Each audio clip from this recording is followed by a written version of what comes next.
Hi friends, subscribe to my channel. Today, let's learn the strong man story. In the small mountain village of Elmsworth, nestled deep within a forest of ancient oaks and towering pines, there lived a man named Gareth. Gareth was no ordinary man, he was known throughout the region as the strong man. His reputation wasn't built merely on his impressive physique but on his unparalleled resilience, courage, and a heart as vast as the sky. Gareth's story began in hardship. Orphaned at the tender age of 6, he was taken in by an elderly blacksmith named Edric. Though Edric's hands were calloused and his words often gruff, he had a kind heart. Under Edric's guidance, Gareth learned the art of forging steel and the value of perseverance. The forge was a place of transformation, where raw materials became tools and weapons, and Gareth's character was shaped alongside the glowing metal. By the time he turned 20, Gareth was a towering figure, his shoulders broad enough to bear the weight of a fallen tree and his hands strong enough to crush stone. Yet, it was his deeds, not his strength, that earned him the admiration of the villagers. Gareth was the first to help when disaster struck, whether it was a barn fire or a storm that uprooted ancient trees. His kindness and humility made him a beloved figure. One fateful summer, tragedy befell Elmsworth. A neighboring village, Rivermark, sent a desperate plea for help. A great bear, driven from its den by hunger, had begun terrorizing the countryside.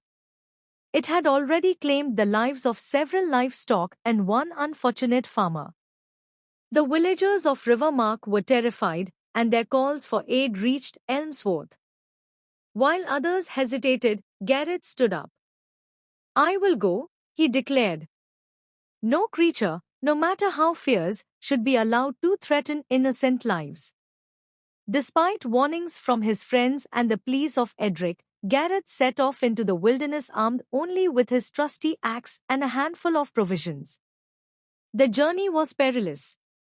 The forest was dense, its paths overgrown and teeming with dangers. Wolves howled in the distance, and venomous snakes slithered underfoot. But Gareth pressed on, guided by his unwavering resolve. He followed the tracks of the bear, which led him deeper into the heart of the forest where few dared to venture. On the third day, Gareth found the bear's lair. It was a massive beast, its fur matted and its eyes glinting with a savage light. It roared, a sound that echoed through the trees and sent birds scattering into the sky. Gareth's heart pounded, but he stood firm. "I do not seek to harm you," he said aloud, though he knew the bear wouldn't understand. "But I cannot allow you to harm others." The battle that ensued was fierce. The bear charged, its claws steering through the air like knives. Gareth dodged and swung his axe, his movements a blend of strength and precision honed from years at the forge.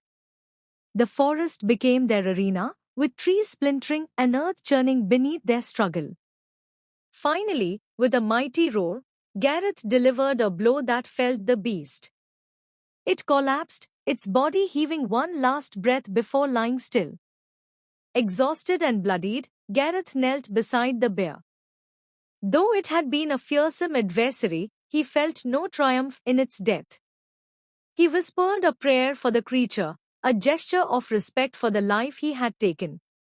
Then, he began the arduous task of carrying its body back to Rivermark as proof that the danger had passed. When Gareth returned, the villagers of Rivermark erupted in celebration. They hailed him as a hero, showering him with gifts and praise. But Gareth humbly declined their offerings. "I did only what was necessary," he said. "Let us honor the creature by using its remains wisely." The bear's fur became blankets to warm the elderly, its meat fed the hungry, and its bones were carved into tools and ornaments.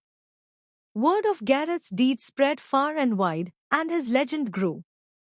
Yet, he remained the same humble man who would mend a broken plough or carry water for a weary neighbor. He understood that true strength was not just in the muscles but in the willingness to serve others and face challenges with courage and compassion. Years later, when Garrett's hair had turned silver and his steps had slowed, he often sat by the forge, sharing stories with the village children. He told them not of his battles or his strength but of the lessons he had learned. Strength, he would say, is a gift. But it is how you use that gift that defines who you are. Always strive to be a force for good, even when the path is hard. Garrett's legacy endured long after he passed. The villagers of Elmsworth and Rivermark told his tale for generations, not just as a story of a strong man but as a lesson in courage, humility, and the power of a kind heart. And deep in the forest, where the ancient trees whispered secrets to the wind, it was said that the spirit of the strong man lived on, watching over the land he had once protected.